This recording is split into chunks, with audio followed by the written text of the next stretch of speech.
Hello everyone, Azlan cooking and gardening में आपको खुशामदीद। तो मैं आज आपको जो प्रोग्राम बताने वाला हूँ, इस प्रोग्राम से ये ताल्लुक़ है रेड चिली का।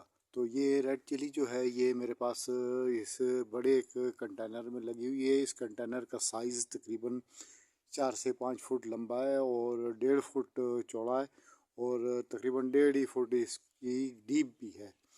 तो इसमें मेरे पास मुख्तलिफ पौधे लगे हुए हैं, जिनमें से मेन पौधे जो हैं, पेड़ जो हैं, तो वो हैं लेमन है एक, और एक इस तरफ एक लेमन है, और उसके बाद एक इसमें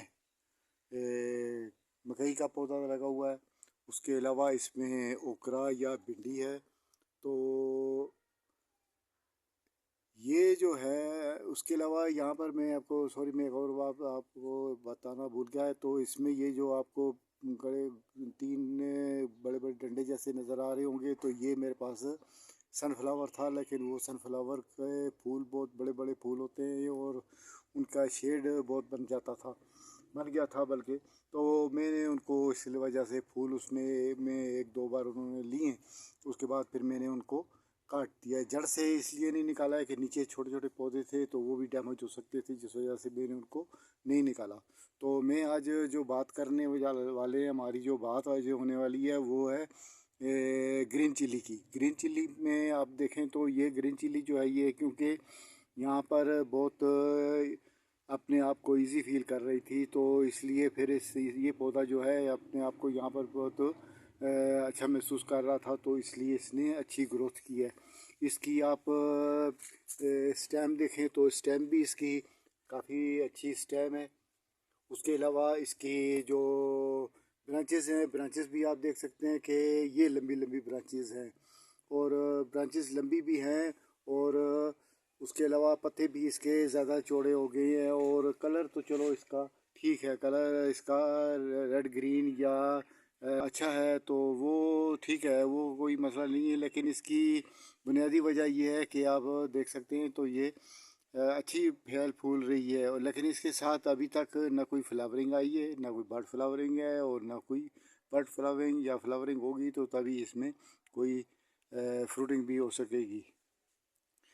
तो कहने का ये मतलब था कि ये जो है ये एक किस्म की हमारी एक एक्सपेरिमेंट है। एक्सपेरिमेंट इस तरह है कि ये पौधा, क्योंकि इसकी ज़मीन, इसकी जो सॉइल है वो भी बहुत बेहतरीन बनी हुई है। उसके अलावा इसका जो कंटेनर साइज़ है वो भी बेस्ट है। उसके अलावा इसमें हर तरह की इसमें इसको फैसिलिटी मिली हुई थी। इसके बावजूद ये सेहतमंद तो ज़रूर है, लेकिन इसके बावजूद इसमें फ्रूटिंग या फ्लावरिंग का कोई सिलसिला दूर दूर तक नज़र नहीं आ रहा।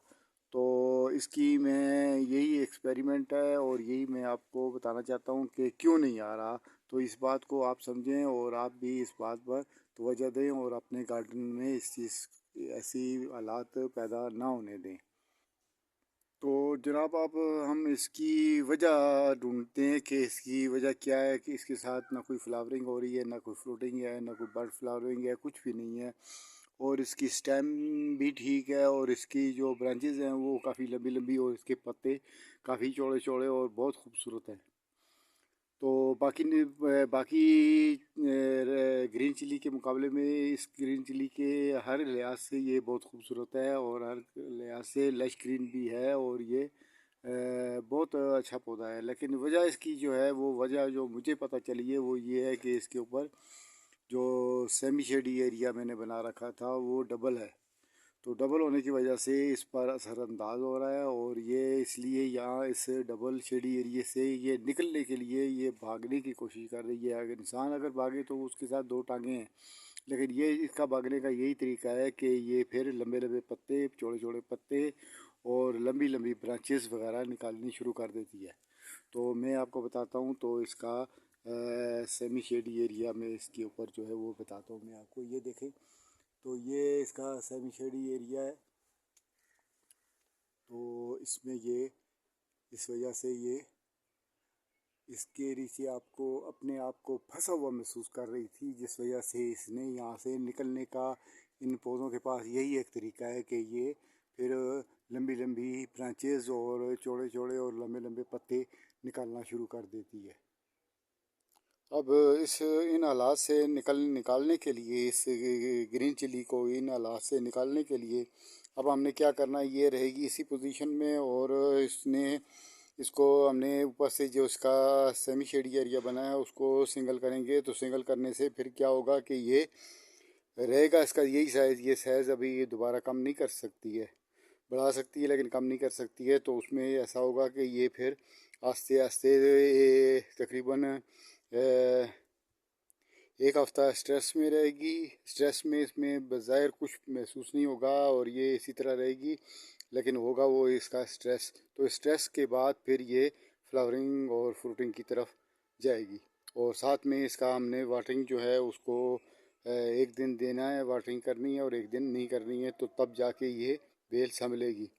तो मैं अभी इसका सेमी शेडी एरिया जो है वो डबल हो चुका है, तो डबल को मैं अभी सिंगल करने जा रहा हूँ, तो आप भी देखें।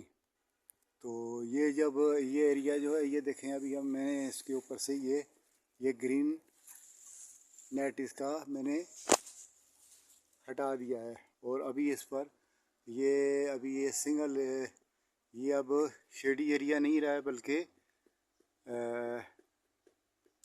डबल शेडी एरिया नहीं रहा है, बल्कि ये अब सिंगल शेडी एरिया हो गया। और इसमें से आसमान यानी स्काई जो है वो भी नज़र आ रहा है। तो अभी इसके ऊपर जो अभी क्योंकि 10 साढ़े 10 का टाइम है, तो ये 12 1 या 2 बजे तक यहाँ पर इसके ऊपर सीधी धूप आएगी, जो अभी आ ही रही है। आप भी देख सकते हैं, तो ये धूप आ भी रही है। तो ये जब इस पर 2 4 दिन ये वाली धूप पड़ेगी, तो फिर ये अपनी असल पोजीशन में आएगा, और फिर इसमें फ्लावरिंग और फ्रूटिंग का सिलसिला भी चल पड़ेगा। तो मेरी भी ये वीडियो जो है काफ़ी हो गई है, तो मुझे आप इजाज़त दें। ओके, अल्लाह हाफिज़।